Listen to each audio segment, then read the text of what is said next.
ibu-ibu ketua tim penggerak PKK, bapak-bapak dari BPD. Nyumpahapunten mau kata lumpen soalnya nare mriku wong disebut iki dereng salaman Pak nggih. Sedaya mawon saking dinas instansi ingkang rawuh dalam pelaksanaan musrenbang Kecamatan Sawo hari ini. Saya langsung saja. Jadi benar sekali apa yang disampaikan oleh Bu Dewan dan Ketua Tim. Dados ngeten.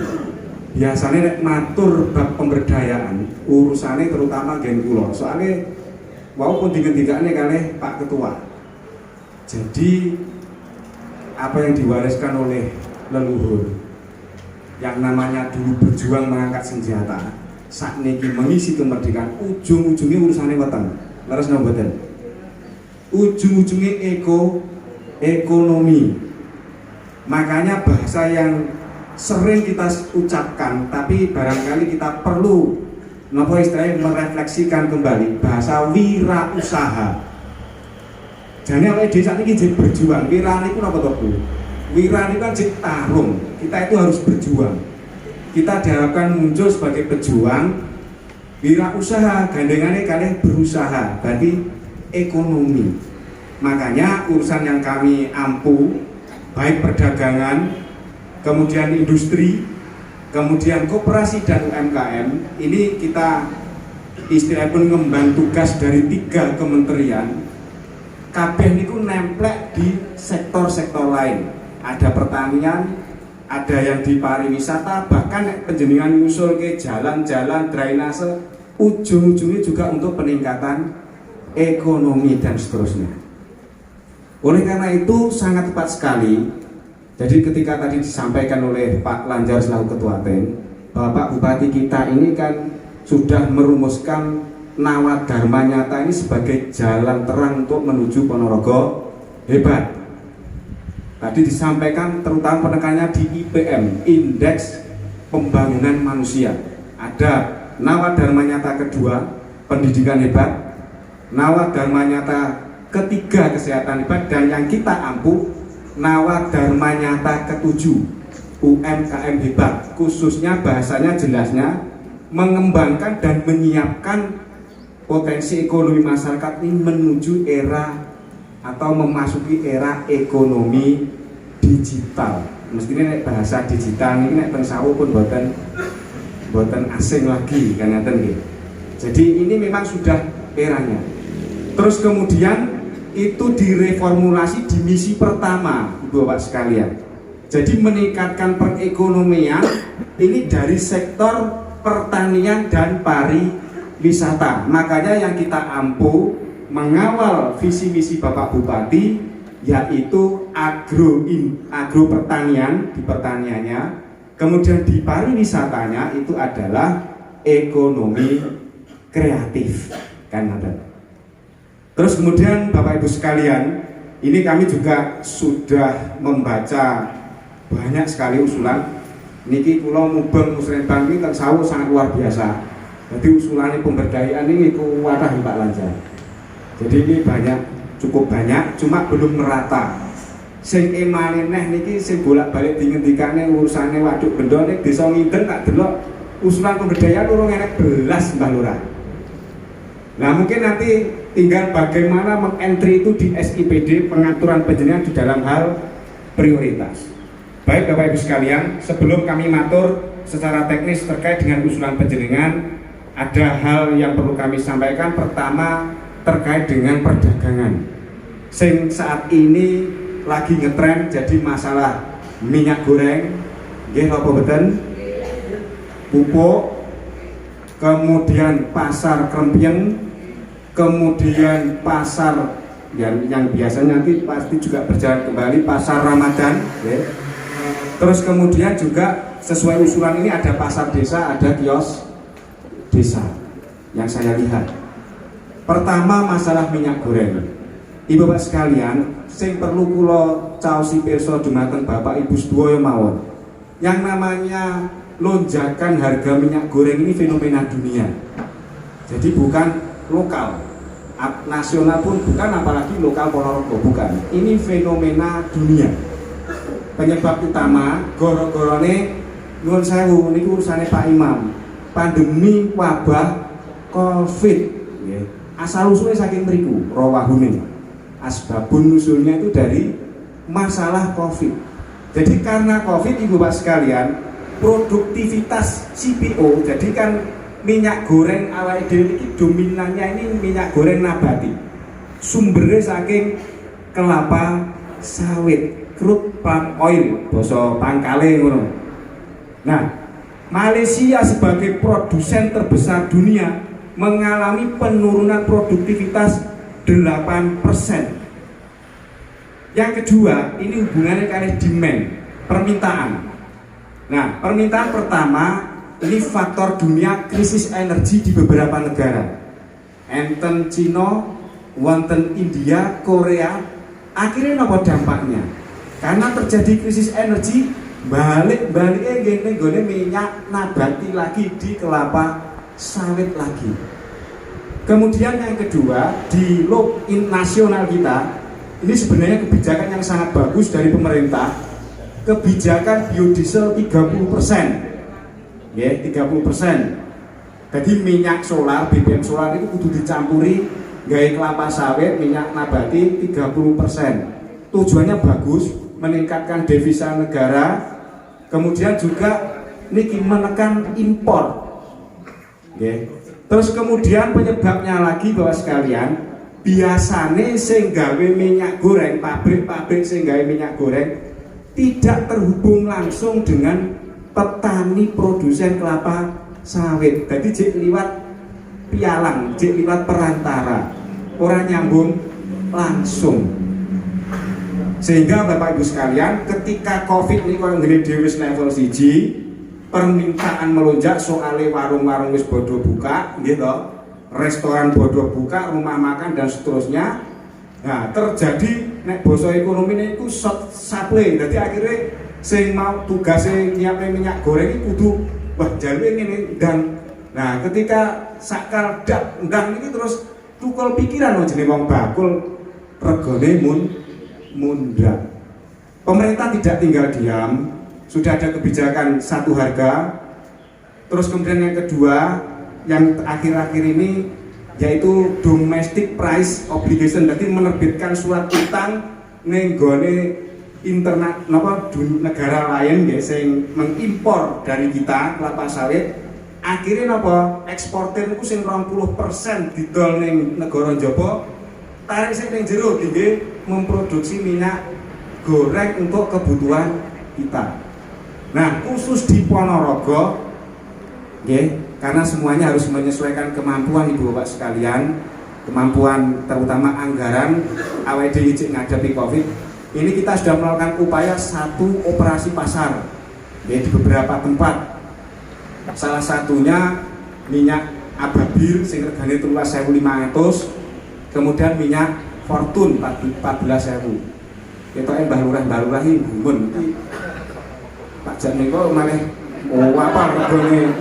Katanya ya ngurusi bakulan loh saya ini, tapi ya kudu hafal, ngoten nggih. Ngurusi pasar. Jadi seperti itu. Yang kedua, kita juga sudah melakukan operasi bersama rekan-rekan dari TNI dan Polri. Jadi kita membentuk tim Ibu Bapak sekalian. Lah, sing boten penak niki perlu kula critakne. Jadi beberapa hari yang lalu ada kegiatan di Madiun juga. Kita itu distributor minyak goreng adanya di kota di Madiun sana, Bapak Ibu. Ponorogo ini belum ada distributor itu. Lah, amoe didelok ngendi-ngendi sing nyimpen minyak gorengnya bodoh hilang kabeh. Nah ini, makanya ini PR juga buat kami, juga dengan TNI, juga dengan Polri. Jadi bagaimana, karena tugas kita kalau urusan perdagangan, kita itu selain istilahnya melakukan pembinaan, mengawasi, mengendalikan, termasuk menjamin ketersediaan. Jadi alat pemuas kebutuhan, dalam hal ini ibu-ibu minyak goreng. Akhirnya nek kowe ora dopeni kowe ning omah terus derdah, nek derdah terus gawate iku urusane liya kan akhirnya menjadi tidak maslahat kan, ngoten nggih. Oleh karena itu menjadi PR. Tapi sudah ada upaya, termasuk dari Bu Dewan, Pak Dewan juga terus mengingatkan. Terima kasih Bu Dewan, mungkin diaturakan Bapak Ibu Dewan yang lain. Jadi sudah mengingatkan, mengawasi ke kita Jadi untuk terus istilahnya ngawal apa sih dadi kebutuhannya masyarakat ini. Kemudian yang kedua masalah pupuk. Pupuk ini memang kita beririsan dengan pertanian itu Pak sekalian. Karena dalam hal peredaran pupuk pestisida itu ada tim TP3. Jadi tim pengawas pupuk dan pestisida. Jadi ada pertanian, ada Perdakum, ada TNI Polri. Oke, tenggene Pak Polisi, Pak TNI juga dulu kan sudah bentuk satgas pangan ya Pak Kapolsek. Nah, Ibu Bapak sekalian, nek pupuk bersubsidi itu sudah diplot harganya, sudah ada keputusan bupatinya. Harga eceran tertinggi. Jadi karena disubsidi pakai uang negara, maka negara ini ada kewenangan juga menetapkan HET dalam ini lewat pemerintah daerah. Terus untuk pupuk yang non subsidi, nah ini Bapak sekalian, nek ngurusi bakulan nyuwun sewu. Pemerintah ini kan ora oleh bisnis siji, loro pasar bebas. Mekanisme ini memang diserahkan ke pasar. Nah, tugas utama kita mengawasi dan mengendalikan baik arus distribusi, okay, terus nek nggon-gonane sing gone pengecer, gone kios dan seterusnya. Lah ini tentu juga kerjasama dengan pertanian. Dan kita juga nuwun sewu sering menerima keluhan dalam hal ini kebutuhan pupuk ini mungkin dijelaskan lebih lanjut sama teman dari pertanian. Itu memang tidak bisa memenuhi kuota pengajuan dari Bapak Ibu. Nah, jadi nek wis ngurusi peredaran rego, nggih, ketersediaan iki Perdakum nggih mesti melu-melu. Ini masalah yang saat ini krusial. Insya Allah kita juga tetap tugas ngontrol mengendalikan itu kita lakukan. Kemudian Ibu Bapak sekalian, ini juga titipan di perdagangan ini masalah ekspor nggih. Niku kados dhewe pertanian iki Pak Budi nek sawet dereng wonten nggih eksportire. Dereng kagungan nggih. Nah, niki mbok tulung mengke makane bahasane Bu Dewan Pak Ketua supaya ekonomi ini muncul aktor-aktor yang tampil sebagai eksportir buat sekalian. Tapi yang kalau tinggal itu daerah Sampung ada, Selaung ada, ya. Nah ini kita belum tampil putra-putra dari wilayah ini untuk menjadi eksportir. Nah ini monggo Bapak Ibu sekalian kaitannya tidak usah berjuang. Jadi kita punya banyak potensi. Jadi nek iso sampai tampil ke sana. Memang ekspor impor itu memang bukan cakupan kewenangan kita, Bapak Ibu sekalian, tapi itu menunjukkan juga kebanggaan kita. Ya. Kemudian di urusan pasar, tahun ini kita ada anggaran sedikit untuk pemeliharaan pasar. Niku ndamel iyup-iyup ning pasar daerah, ya. Pasar daerah. Saya minta tolong terutama Pak Lurah Sawu dan monggo Pak Lurah yang lain yang warganya banyak berjualan juga di pasar desa, pasar daerah, ya. Tulung nggih melok diawat-awati apa enek sing kurang jenengan usulne, nggih. Di dalam forum Musrembang ini tidak apa-apa itu karena kita beririsan antara sektoral dan kewilayahan. Karena kalau ngomongin pasar, urusannya pirang-pirang. Anak copet ning pasar ngadune ngene nggone kantor pasar ekonomi sing penanggung jawab, ngoten nggih. Enek sing ngapusi perkara iki tibake ora enek. Kadang terjadi pengaduan masyarakat urung toto tentreme, tertib, resike pasar, termasuk toiletnya, parkirnya dan seterusnya. Jadi Ibu Bapak sekalian, nah ini tolong dari Bapak Ibu pengampu wilayah, terutama Desa Sawo yang di pasar daerah ini mungkin kalau hal-hal yang kurang, termasuk mungkin ya kita mengorganisir para pedagang di sana, ya monggo ada masukan usulan kita. Terus ini nyambung pasar desa, ada usulan beberapa ini dari Desa Seriti, Desa Temong, Desa Prayungan dan Desa Grogol.